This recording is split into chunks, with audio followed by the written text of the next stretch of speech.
Hi everybody. So I want to talk to you guys about the planets, their myths and asteroids, and what they have to do with each other. A lot of astrologers probably don't they learn astrology the way it was passed down, and they never ask questions. They never, it's very annoying to me when someone says that Venus is how you love. Really? They don't study. They don't study. They don't read. They don't look at why did Venus become a planet in the first place? Where did the energy of Venus come from? What is the purpose of Venus as it pertains to the human evolution? You know what I mean? So it's like they come up with this cookie box version of astrology that is commercial and marketable, but does not have any substance in it. Okay? So the version of astrology you're going to hear on this platform is going to be different, but it's going to give you a fuller picture. Okay? So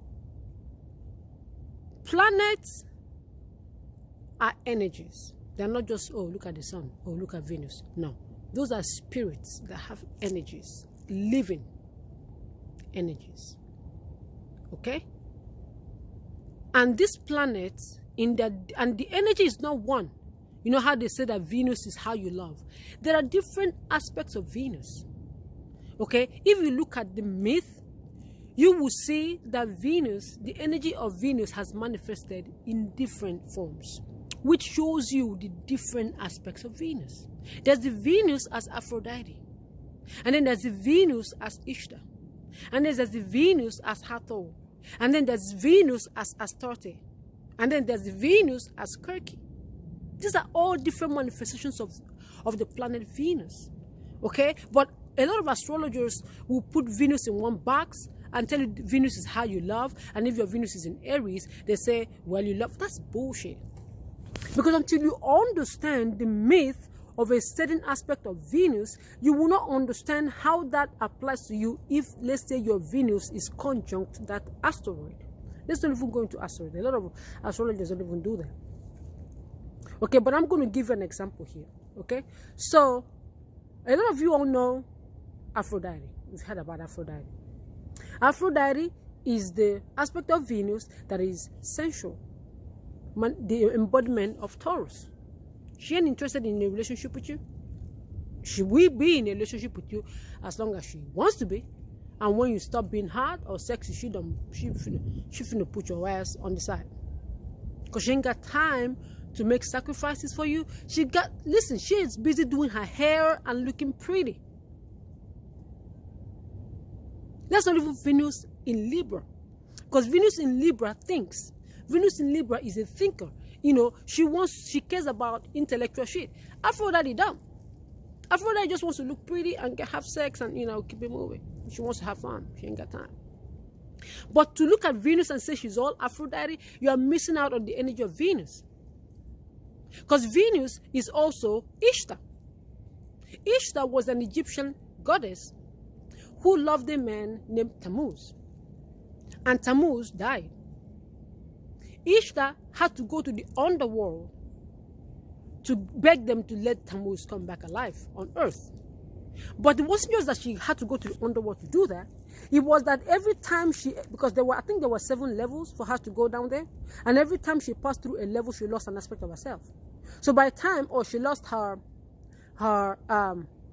something of hers. So by the time she got down there, she had lost all herself by the time she got down there. But she was able to ask them, because whoever goes down into the underworld don't come back out.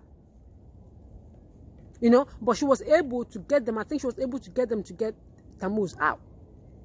And there was something, a bracelet that she had on when she was a model, that kept the demons from touching her. And so for her to be able to go into the underworld to get Tammuz out, she had to get that bracelet off. That is the sacrificial love that Aphrodite don't want to have nothing to do with. Aphrodite don't want to, listen, Aphrodite don't want to have nothing to do with that. But that's an aspect of Venus too.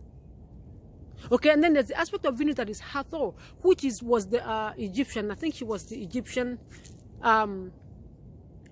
goddess of cows or something. And with the milk of the cows, she fed the entire, people. It was a more humanitarian aspect of Venus. And then there's the Astarte, which is Greek.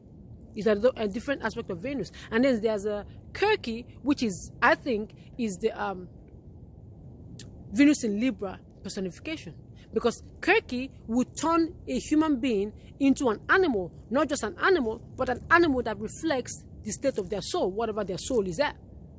If in your soul you're a lion, Kirky will turn you into a lion. And the reason why she does that is to flip you out, to bring out what you're inside outside. She was intellectual, but she was no Aphrodite.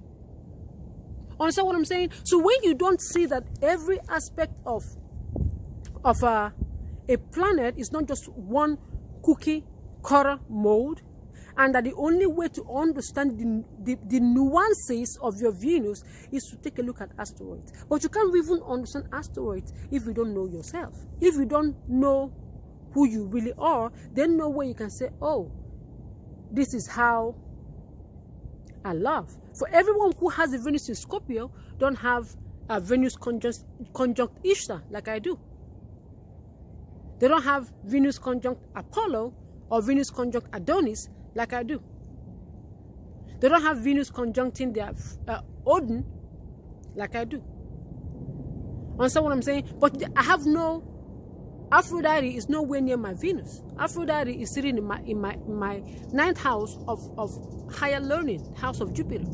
Because that's what I enjoy. That's what I flirt with. I don't flirt with people, I flirt with wisdom. I flirt with knowledge. That's how I luxuriate. Not in sex, in freedom, in our wisdom, in knowledge, in understanding. Oh, that is how I have sex. That is what gives me orgasm, is wisdom, is knowledge. That's what I aspire. But everybody don't have that. So for you to look at someone with a Venus in Scorpio like me and talk about how we're all sexual, that is fucking loony. Because what you're doing is you're putting all of us in a box. Because you're not looking at the small nuances of their Venus, which aspect of Venus they are embodying. Let's talk about the moon, for instance. Everybody talks about the moon as the mother. There's the moon as Hera, who was a jealous wife of Zeus. Killed everybody that Zeus slept with. Like if you sleep with Zeus, you're about to die. Okay? That's an aspect of moon in Cancer. It's not every moon in Cancer person who is jealous like that. They may have a different aspect of the moon. Like let's say, who's another goddess of the moon I can think about? Or you can even think about like Tara, for instance, who is the Buddhist goddess. Okay? Tara is peace. She's love. She's the quintessential mother of benevolent love and kindness.